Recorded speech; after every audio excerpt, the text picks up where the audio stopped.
Assalamualaikum dan salam sejahtera. Bayangkan jika suatu hari pokok boleh bercakap dan menegur kita tentang kesalahan kita. Apa yang akan kita lakukan? Takut, terkejut, atau kita akan berubah?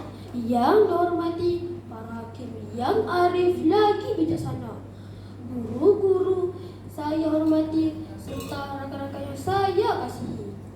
Nama saya Muhammad Aidil Adha bin Ismail Fahmi dari Sekolah Bahasa Aintuk Pelita Pasir Salam. Hari ini saya ingin membawa anda semua ke dalam sebuah cerita yang penuh keinsafan dan pengajaran. Tajuk cerita saya ialah Aiman dan Pokok Ajaib. Aiman seorang budak yang suka bermain di taman, tetapi dia tidak suka menjaga kebersihan. Setiap kali makan, membuang sampah merata-rata. Taman itu menjadi kotor dan berbau.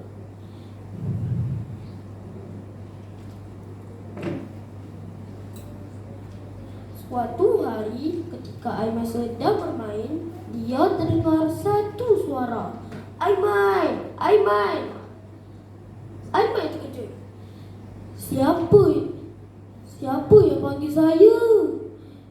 Rupa-rupanya suara itu datang dari sebatang pokok besar.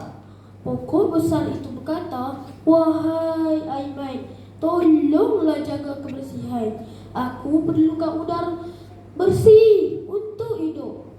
Aiman merasa takut tetapi juga sedar kesalahannya. Dia berkata, "Saya minta maaf. Saya berjanji saya akan berubah." Keesokan harinya, Aiman datang semula ke taman membawa beg plastik. Dia memetik sampah satu demi satu dan membuangnya ke dalam tong sampah.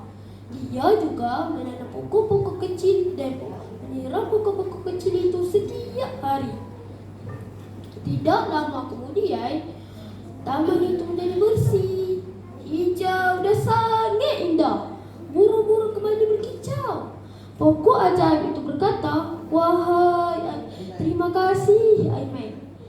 Aiman tersenyum gembira. Kini dia menjadi budak yang bertanggungjawab. Nilai murni daripada cerita saya ialah kita mestilah menjaga kebersihan, menyayangi alam sekitar dan berani berubah menjadi insan yang lebih baik. Jika hari ini kita masih membuang sampah merata-rata, ingatlah mungkin alam sedang menangis tanpa kita tahu.